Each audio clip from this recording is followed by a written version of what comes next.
तो दोस्तों सेबी का कोई ऑफिशियल अगर खुद ही किसी मामले में फंस जाए, उसके साथ ही कोई फ्रॉड हो जाए तो आप क्या कहेंगे?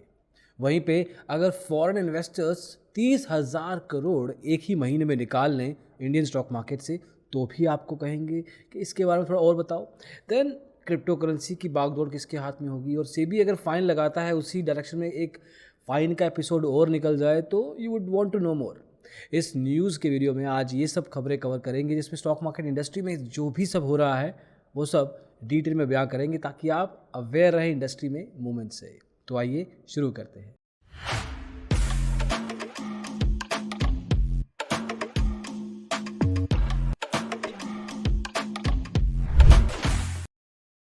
लिविंग लिक्विड शॉप एक ऑनलाइन दुकान जिसमें से आप लिकर बाय कर सकते हैं मुंबई के एक एरिया से। एटलीस्ट सेबी के एक ऑफिशियल को लगता था, लेकिन एक्चुअल में ऐसा नहीं था। ये दुकान एक्चुअल में एग्जिस्ट करती ही नहीं थी, ये एक ज़रिया था फ्रॉड करने का। 9500 रुपये की एक लिकर की बोतल ऑर्डर करने लगे मैम, और उनको लगा कि एडवांस पेमेंट तो मैं करूँगी नहीं, क्योंकि जनरली इन केसेस में एडवांस पेमेंट नहीं मांगी जाती। उन्होंने एक नंबर पे फ़ोन किया, किसी पंकज शर्मा ने फ़ोन उठाया। एटलीस्ट वो ये कह रहा था कि मेरा नाम पंकज शर्मा है। उन्होंने कहा कि मैम आपको एडवांस पेमेंट करना पड़ेगा, आप क्रेडिट कार्ड डिटेल बताइए क्योंकि ऑनलाइन पेमेंट हमारा चल नहीं रहा, आप बता दीजिए, हम अपने आप पैसा आपका निकाल देंगे। मैम सेबी की ऑफिशियल हैं, एक तरीके से रेगुलेशंस में शायद मदद भी करती होंगी।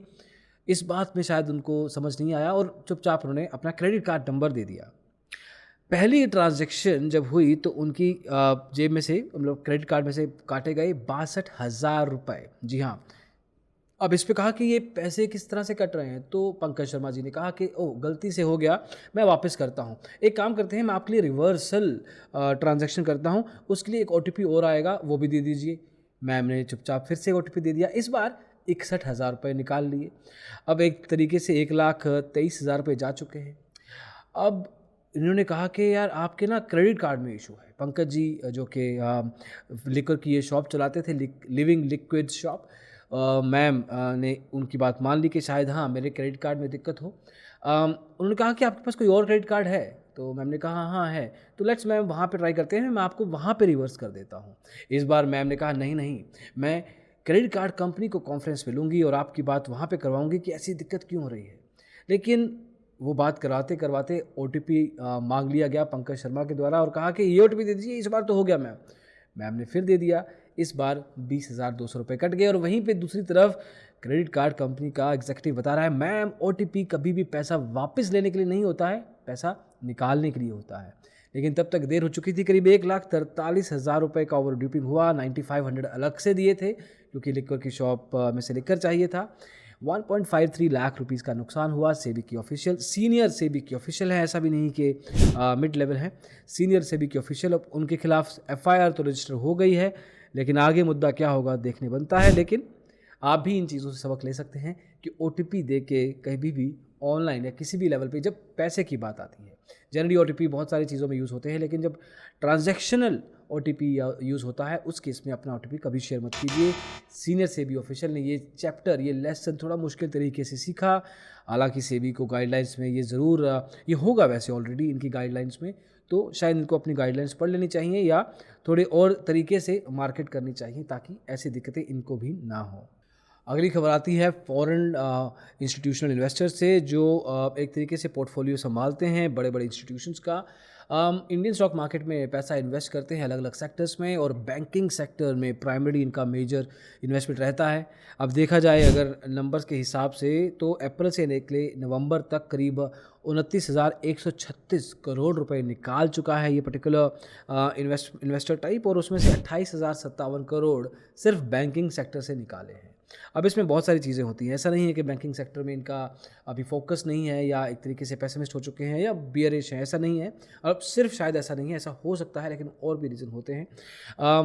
फॉर एग्जांपल के नवंबर में ही फॉरेन ब्रोकरेजेस ने इंडिया की रैंकिंग को डाउनग्रेड किया है ओवरवेट से न्यूट्रल की डायरेक्शन में, और इंडियन स्टॉक्स में ज़्यादातर जो एफपीआईज इन्वेस्ट करते हैं वो बैंकिंग सेक्टर्स में करते हैं। तो जब पहली बार पैसा पुल आउट वॉल्यूम पे होगा तो वो बैंकिंग सेक्टर में ही दिखेगा, और शायद यही रीज़न है कि बैंकिंग सेक्टर से पैसा खींच लिया गया है। और अच्छा खासा आउटफ्लो हुआ है।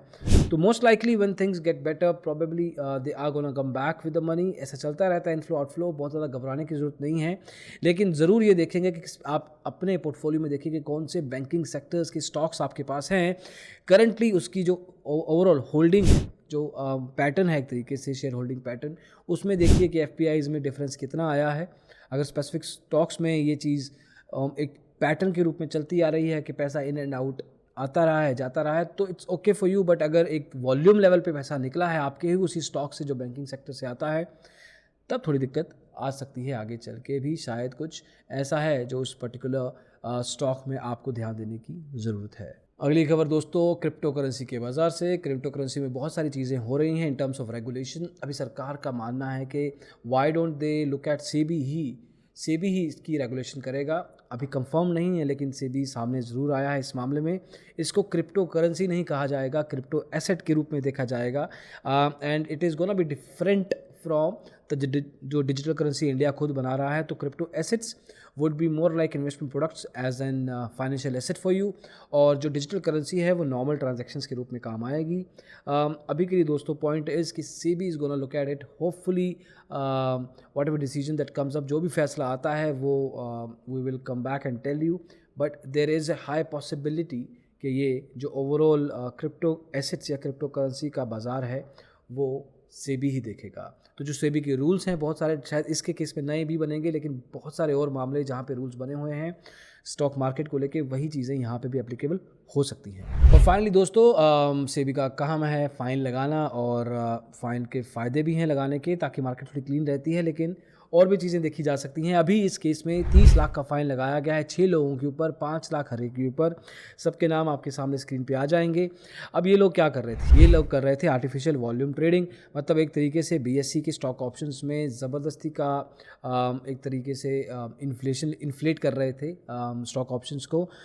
इलिक्विड स्टॉक ऑप्शंस थे बीएसई पे, और उसको 2014 से 2015 की बात है, अप्रैल 2014 से सितंबर 2015, करीब 1.25 साल चला ये। अब इसमें 2.91 लाख ट्रेड्स, जी हाँ करीब 3 लाख ट्रेड्स में ओवरऑल टर्नओवर किया गया, comprising 81.38% of the overall trades, करीब 81-82% ओवरऑल ट्रेडिंग का हुआ। और फाइनली इसका एक तरीके से कंक्लूजन ये निकला, इसमें ये लोग पाए गए, दोषी पाए गए एक तरीके से, और अब इन पे सज़ा हुई है। इस तरह से आप पे क्या फ़र्क पड़ता है? देखिए, इस तरह के जो लोग होते हैं जो इलिक्विड स्टॉक ऑप्शंस या मार्केट में आर्टिफिशियल ट्रेडिंग करते हैं, उससे एक तरीके से बाज़ार को ज़बरदस्ती आर्टिफिशियल या नकली तरीके से बुलिश या बेरिश किया जाता है। लोगों को लगता है कि कोई नया ट्रेंड आया है, कोई नया प्राइस मूवमेंट हुआ है, तो उनकी अटेंशन जाती है। जब अटेंशन जाती है तो अपना पैसा लगाते हैं। जब बाकी के रिटेल ट्रेडर, इन्वेस्टर इसमें इन पर्टिकुलर स्टॉक्स में आते हैं, तो ये जो लोग हैं अपना जो आर्टिफिशियल इन्होंने एक तरीके से बबल बनाया हुआ था, अपना पैसा निकाल लेते हैं, वॉल्यूम पे खेल रहे हैं सिंस, और जब ये निकाल के चलते हैं तो हाई पे निकलते हैं, अपना प्रॉफिट निकालते हैं, और बाकी लोग नुकसान में रह जाते हैं। इसमें इनसाइडर ट्रेडिंग नहीं है, इसमें बस कोई भी स्टॉक ऑप्शन पिक किया और उसमें आर्टिफिशियल लेवल पे इकट्ठे हुए काफ़ी सारे लोग, अपना पैसा इकट्ठे लगाया, लोगों का अट्रैक्शन खींचा और फिर भाग गए। तो इस केस में हालांकि 30 लाख कुछ ज़्यादा फ़ाइन लगता नहीं है। पता नहीं है कि ओवरऑल इन्होंने कितना फ़ायदा कमाया था इस न्यूज़ में, या इस तरह की सेबी की जो ओवरऑल आई है बाहर डिटेल्स, उसमें ऐसा कुछ नहीं है। तो 30 लाख का फ़ाइन लगाया है इन लोगों के ऊपर, एंड होपफुली इससे कुछ लोग सबक लेंगे। सिर्फ पैसे का फ़ाइन लगाना, शायद लोगों का नाम सामने है, लोग सामने हैं, उनको फ़ाइन लगाया गया है, तो कुछ और सज़ा भी कर देनी चाहिए ताकि ये चीज़ें क्लीन रहें, आगे से बाकी लोग ना करें, क्योंकि ऐसी न्यूज़ नॉर्मल हो गई हैं। एटलीस्ट हम बहुत कवर कर चुके हैं, नहीं होनी चाहिए नॉर्मल, ये रेयर होना चाहिए, और उसकी जो सज़ा है वो भी रेयर होनी चाहिए। एनीवे, आज के इस स्टॉक मार्केट लेटेस्ट न्यूज़ में इतना ही। होपफुली आपकी ये सब जो ये न्यूज़ हैं आपको किसी ना किसी तरीके से जो इम्पैक्ट कर सकती हैं, आप अवेयर हो गए होंगे। कोई डाउट्स हैं, क्वेरीज हैं, कमेंट सेक्शन में पूछ सकते हैं। अभी के लिए इतना ही दोस्तों, अगली वीडियो में जल्दी मिलेंगे। Thank you so much, take care, bye bye.